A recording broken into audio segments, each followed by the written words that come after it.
Good afternoon. This is the lovely Sycamore Creek Canyon Wilderness area. It was quite some time ago, Jason at the Anime Review and I were discussing forgotten anime, and Jason mentioned a title that I'd forgotten about completely without justification. And so today, I'm going to rectify that error. Ushiro no Shomandare.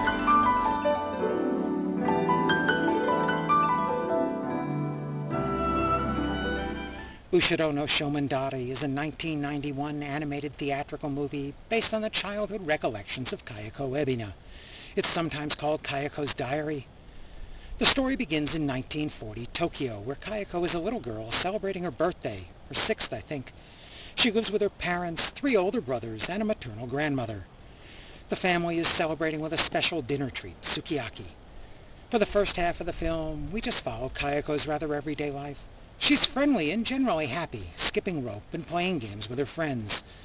The title, Ushiro no Shomandare, comes from a chant in one of those children's games. One child, who's it, stands in the center and closes her eyes while the other children circle around her chanting. When they stop, she has to guess who's behind her. Opening the fingers to peek is cheating.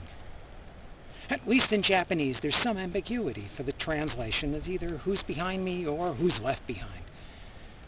Kayako proudly begins her first day of school. Her mother arranges for Kayako to take lessons playing the traditional 3-string shamisen. Kayako's terrible at it and soon comes to hate the lessons. She's learned how to play her sympathetic mom off against her more strict grandmother. These days, at least in the U.S., it's usually the other way around. Grandparents spoil the kids, much to the distress of the parents. Initially, Kayako is a little bit of a crybaby, relying on her older brother to protect her from teasing by neighborhood kids. While she sleeps in the same room as her parents, she's afraid to walk to the bathroom by herself at night, fearing monsters in the dark. I guess Japanese monsters can't lurk under the futon. Sensible security measure, that.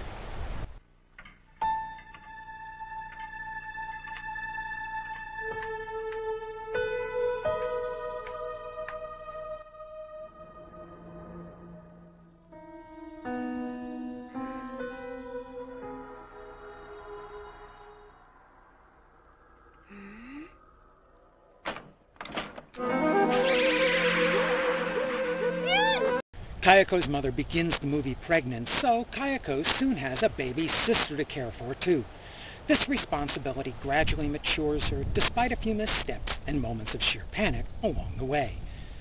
The first half of the movie is generally lighthearted childhood memories, a window into the period, told with nostalgia and an occasional sense of humor. However, the movie reminds us right at the start that Japan was already at war in 1940 in the form of a letter from an uncle serving with the Japanese army in Manchuria. But that's a war being fought on other nations' land, not in Japan, so it's mostly out of mind, especially for the children. The midpoint of the film brings us to December 6, 1941, when Japan expanded the war to include the United States by attacking Pearl Harbor. This announcement is met with patriotic enthusiasm by the kids and more somber determination by the adults. There are soon war drives to collect scrap metal and other materials for the war effort, and there's new rationing, much as was done in the U.S. For the first time, the war becomes a reality for Kayako, and the movie slowly drops its sense of nostalgic humor to turn serious. As the war turns against Japan 2 years later, U.S. bombers can reach the Japanese mainland. Kayako is sent to live with her aunt out in the countryside. Oddly, her uncle is working in a munitions factory there, which would seem to make that a potential target too.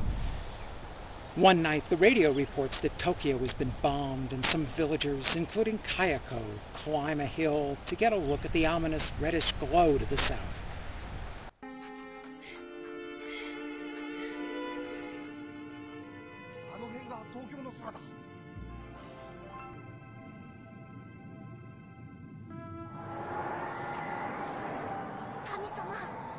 Overall, the movie will span half a dozen years of Kayako's early childhood. The first half gets us to like these characters. The last third is obviously much more serious than the lighter opening. It can still be considered a children's film, but Kayako and her family back in Tokyo must confront the tragedies of war and also its aftermath following Japan's surrender and Kayako's return to Tokyo. This is pretty somber stuff, and Americans will find this more traumatizing for their kids than Bambi. It won't wring you out as completely as Grave of the Fireflies, though. Despite the devastation and tears, at least it ends on a hopeful, forward-looking note. It's both written and directed by Seiji Arihara, who more recently directed the even more anti-war animation Nagasaki 1945, The Angelus Bell. In Ushiro no Shomandari, he uses a narration from a future Kayako in a more mature voice to supplement the video like a diary. Making it so clearly a recollection reassures us about Kayako's future. The animation is from Mushi Productions, descended from the studio founded by Otomo Setsuka, though this was made 2 years after Tezuka's death and decades after he left that studio. The animation looks a bit dated, and it wasn't spectacular to start with, but it's well suited to the story and does a solid job bringing Kayako and her family and friends to life by concentrating on facial expressions and body language. The musical score works well enough, both in the lighter early parts of the movie and later when it becomes more dramatic. I give Ushiro no Shomandari 4.5 stars. It's a solid movie that brings a little girl's story to life, and along with it an era 70 years gone by. It begins as a simple, nostalgic look at childhood, entertaining and involving, and gradually it pulls the viewer into a serious tearjerker. Ushiro no Shomandari has been shown at a few UN-sponsored children's film programs, but it has no official US release. In fact, as best as I can tell, it's now out of print in Japan, too. Thanks for watching.